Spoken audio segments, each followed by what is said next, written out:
GnosticJAH and shit. I don't even want to tell y'all my y'all gotta find my official name. Under this channel, I'm GnosticJAH, and that's it. So all you gonna refer to me. But I do go by I go by many names. Many names, but it's all the same shit. So, I can't find the motherfucking tweet right now. Twitter not cooperating with me, or X, whatever you call it. But basically the story was basically trying to convey how, like, you feel me, just like, don't be a slave to your mind, don't be a slave to your thoughts, and don't be afraid and shit like that. Like, you gotta understand life is an open space, and understand that you know nothing. You might think you know things, and it's cool to think you know things, but understand you don't know shit. All right? Just carry that with you. Just carry that in the back of your mind. Be like, GnosticJAH told me that I don't know shit. And you know what? He's right. And if you don't want to accept that I'm right, and you want to act like you know shit, go ahead. Do it. I don't give a fuck what you do. I'm just telling you. But anyway. Okay. There's a woman who's 55 years old. She didn't want to work for money anymore and quit her job. She didn't know where money was going to come from, but she knew what she wanted: money without working. And 3 weeks later, a check came for $100,000 from a will. A will from a late relative. They passed 5 years ago, but no one could locate this woman But when she left her job, she posted it online because she wanted to find a new job. And a family member who could get her funds reached out to a lawyer, seeing her in need at her old age. Let me see if I can find the other tweets. If you think that 55-year-old woman and you are any different, you're right. If you think you and that 55-year-old woman are different, you're right. Probably give yourself more excuses on why you can't let go of fear. But she had to. It was at a breaking point where her body was falling ill, but she made a decision to trust her intuition. But when the fear of not having is prevalent, it prevents one from unlocking the infinite ways of the universe. Now, that woman could have worked till she died because of that fear, but she held on to her conviction. Something in her knew it was a way out of her condition. That woman could have said, I'll never find a way if I don't work, and life would have made it so. She worked till she died, never to even know of the 100,000. But because she chose her body over slaving herself, she got to see the miracle of life play out. God wants us to enjoy life. So pretty much to sum all that up, because I can't find the exact tweets that go in like chronological order, I was basically telling the story about how you have to know what you want out of life. And not only do you have to know what you want, but you have to also detach yourself from the outcome of that. You have to live in the result. And this is all talked about, manifesting spiritual spaces and stuff like that. But, I just like to have my own little spin on things and stuff like that. And basically what the story was trying to convey is that there was this woman, as I said, who worked at a job where it was straining her body. She went to the doctor. The doctor told her, if you keep working, your body's gonna give out. But she didn't. She was too scared to leave the job. Ironically, the bad health in her job was in a correlation. It was bad on her body, and she had to keep working in order to sustain her living, make money. But it got to a point where she got so sick that she stopped going to work. She started staying home, and she posted it online that she's no longer working. But she knew that she didn't want to live that way. She knew that she didn't want to suffer. So she quit the job, and next thing you know, boom, she gets hit with $100,000 in a will from a deceased relative.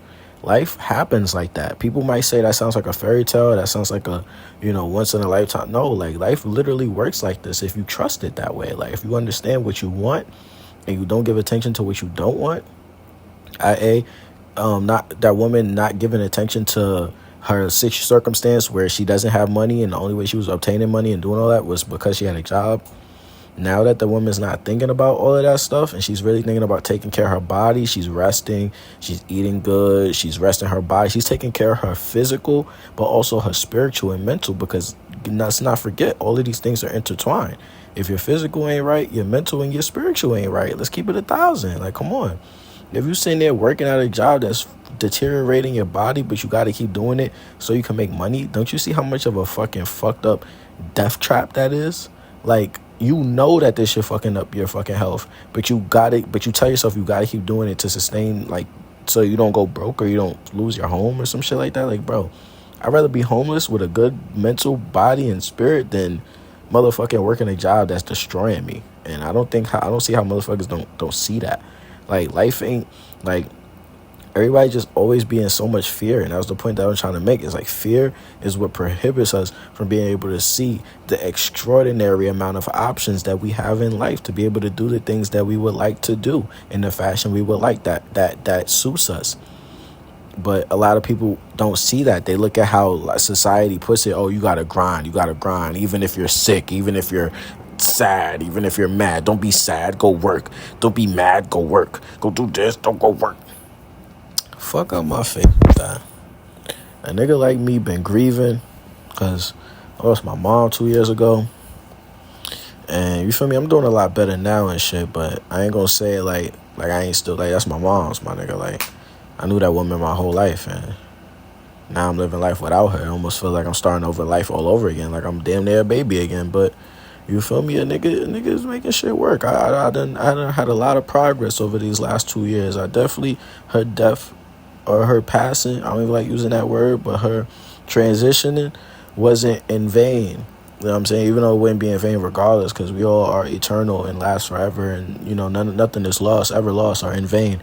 But just to say that I've been putting on, I've been making myself proud, and I haven't let the grief stop me from pursuing my goals and dreams. And I want to inspire any and everybody who's listening. You could be going through hardships, grief, loss. I know how that shit feel. I was down and out. I was down bad. But thankfully, God gave me grace. And God also allowed me to give grace to everybody else, which allowed me to give even more grace to myself. And ever since I found that, it's just been an everlasting flow of peace and serenity and love and understanding in my life. And it's just been entering in my life in such rapid paces that it's hard to keep up anymore. But that's what happens when you choose that path for yourself. Life could be painful. I just told y'all niggas I lost my mom, and that shit still hurt my heart.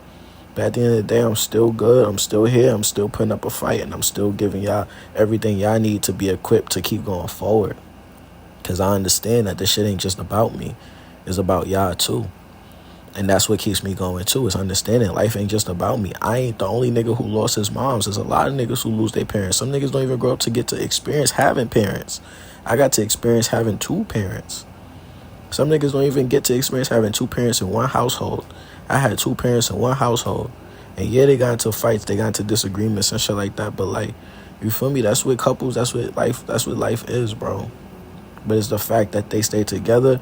And, you know, a lot of times people say, people stay together for their kids. I feel like they stay together for all the right reasons in the world.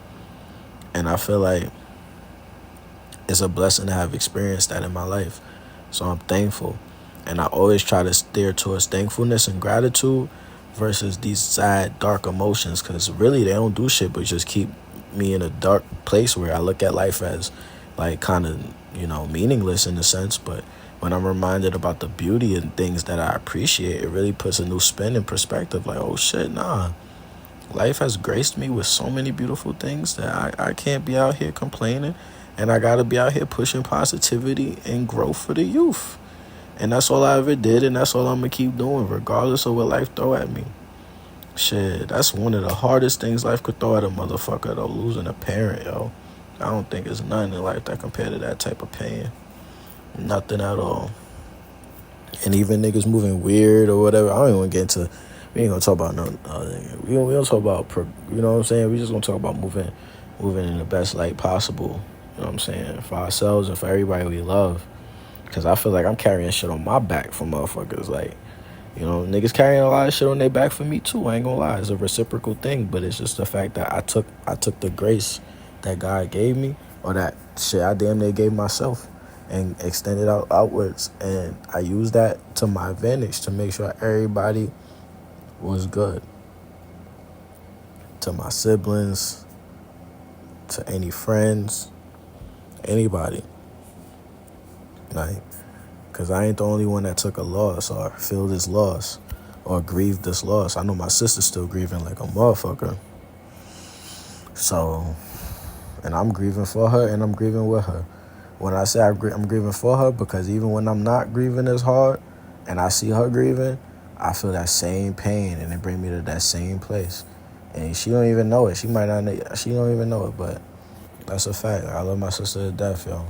And anytime she feel pain and I see she experiencing pain, that shit pains my heart. So, you know what I'm saying? So at the end of the day, like, we grieving this shit together. My whole family, my big brother, my nephews, everybody. So, you feel me? Shit's a lot bigger than me. And I understand that. So that allows me to stay grounded and not get so thrown off by all the grief, and not even get thrown off by all the progress that I've been having in spite of the grief. Because honestly, outside of that, my life has been going pretty good. Like, most things been going my way. And it's because I gave myself that grace. I decided to get my mind right and focus on my mind and my energy over everything else. And it's paid dividends. And I'm going to continue to do that shit and stay the fuck away from niggas and energy that I just don't want in my life no more. Or, like, not try to avoid it, but you don't got to try to avoid shit when you already operate on a certain type of vibe. You just got to just make sure you stay in your energy and protect yourself and your energy. And don't let nothing take you away from the bigger picture of what you're trying to obtain in life. Whether it's, money or fame or whatever the fuck. You gotta keep pushing forward and make that shit happen for yourself, because you're the only motherfucker that's gonna do it. And I know everybody always say that shit, but it's the facts. And the fact of it is that it's easier than you think, but you just gotta apply yourself. You feel me? Everybody gotta apply themselves, and they could just wake up one day and their whole life would be different. And that's a fact. But it take a lot of going through the trials to see the good side in things, see the good in things, and really, really thrive off of that, because life is going to throw you shit so you could thrive off the negative, but we thrive off of the positive out here. We banish the devil out here, you know what I'm saying? Devil come try to fucking ruin the party and shit, try to lace the Kool-Aid, we smack the shit out that nigga. Tell that nigga leave out the back door before we wedge his ass, motherfucking shoot his ass or beat him with a bat. You feel me? We don't even fuck with the devil like that. We don't get scared of the devil, nigga. We don't be like, oh, the devil, he's bad. No, we be like, we worse than the devil, nigga. We will show the devil who's really bad, nigga. Fuck all that, nigga. Because the worst bad is the bad in sake of good, nigga. It's no evil like the evil for the sake of goodness, nigga.